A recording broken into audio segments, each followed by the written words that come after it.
নিরাপদ ও আরামদায়ক যাতায়াতের কারণে রেল ভ্রমণে কখনোই জনপ্রিয়তা কমেনি। তবে ময়মনসিংহ একটি বিভাগীয় শহর হয়ে উঠলেও ঢাকার সঙ্গে এখনও সরাসরি কোনো আন্তনগর ট্রেন চলাচল করছে না। ময়মনসিংহে রেল সেবা অপ্রতুল, যার ফলে যাত্রীদের ভোগান্তিতে পড়তে হচ্ছে। এখানে শুধুমাত্র 7টি আন্তনগর ট্রেন ময়মনসিংহে ঢাকাগামী। অন্যদিকে চট্টগ্রাম বাদে বাকি বিভাগগুলোর সাথে রেল যোগাযোগও নেই। এমন অবস্থায় ময়মনসিংহের মানুষ রেল সেবা থেকে বঞ্চিত হচ্ছেন। রেলওয়ের তথ্য অনুযায়ী ময়মনসিংহ জংশন দিয়ে প্রতিদিনই 8 জোড়া ট্রেন চলাচল করে। তবে এই ট্রেনগুলোর সিট সংখ্যা অত্যন্ত কম, যা যাত্রীদের চাহিদার তুলনায় অপ্রতুল।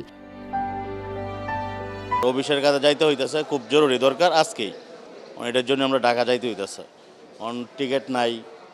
আমরা কিভাবে যাব? ময়মনসিংহ শহর বিভাগ শহর, টিকিট পাওয়া যাচ্ছে না, স্টেশন হয়, সেটা একটা দুঃখজনক ব্যাপার। ট্রেনের যাতায়াত করতে সুবিধা আর কি, এমনিতে ওইখানে ইয়েতে গেলে বাসে গেলে কষ্ট হয় আর কি, ভাঙে ভেঙে যেতে হয়। কোনো ট্রেন নাই, এটা নিজস্ব ট্রেনের দরকার, আর রেল সেবা আরও উন্নত করা দরকার। আগে যাচ্ছিল তাই আছে। ব্ল্যাকে ছাড়া আমরা টিকিট পাই না, কারণ ওখানে কালোবাজারি হয়। আর এই ট্রেনের মানটা অবশ্যই উন্নত করতে হবে, কারণ এখানে অনেকই নিম্নমানের সিট।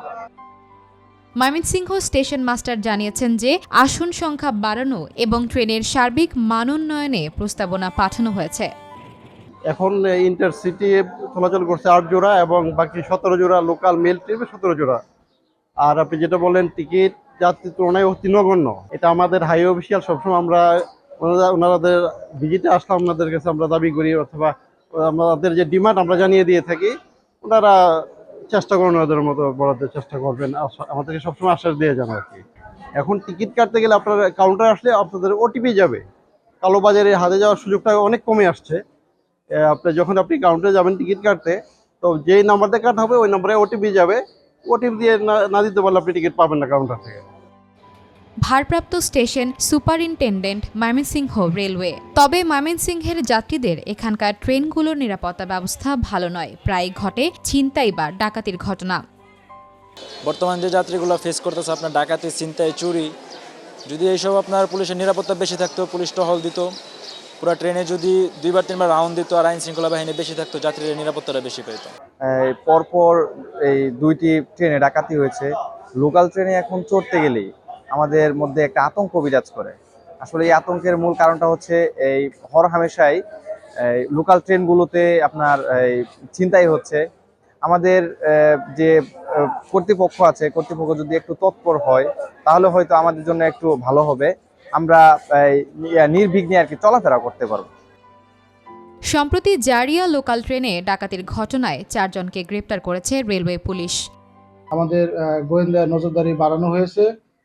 আপনারা জেনে থাকবেন যে ইতিপূর্বে আমাদের এই জারিয়া লোকাল ট্রেনে 2টা ডাকাতির ঘটনা ঘটেছিল। সেই ডাকাতির কাজে যারা জড়িত ছিল আসামিদেরকে আমরা গ্রেপ্তার করেছি, আমরা মালামাল উদ্ধার করেছি এবং তাদেরকে বিজ্ঞ আদালতে তারা কিন্তু স্বীকারোক্তিমূলক জবানবন্দিও প্রদান করেছে। যদি আশেপাশের লোকজন যদি তাদের যারা ছেলেরা আছে যারা এই ধরনের পাথর নিক্ষেপ করে হুইমসিক্যালি বা কৌতূহল বশত করে থাকে, তারা তাদেরকে যদি একটু নিবৃত্ত করে তাহলে এটা থেকে আমরা নিষ্কৃতি পাবো।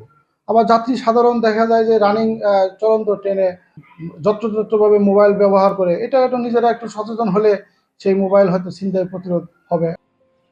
ময়মনসিংহের যাত্রীদের প্রত্যাশা রেল সেবার মানোন্নয়নে কর্তৃপক্ষ আরও আন্তরিক পদক্ষেপ নেবে। তাদের দাবি ঢাকাগামী নতুন আন্তনগর ট্রেন চালু করার পাশাপাশি নিরাপত্তা ব্যবস্থা আরও শক্তিশালী করা হোক।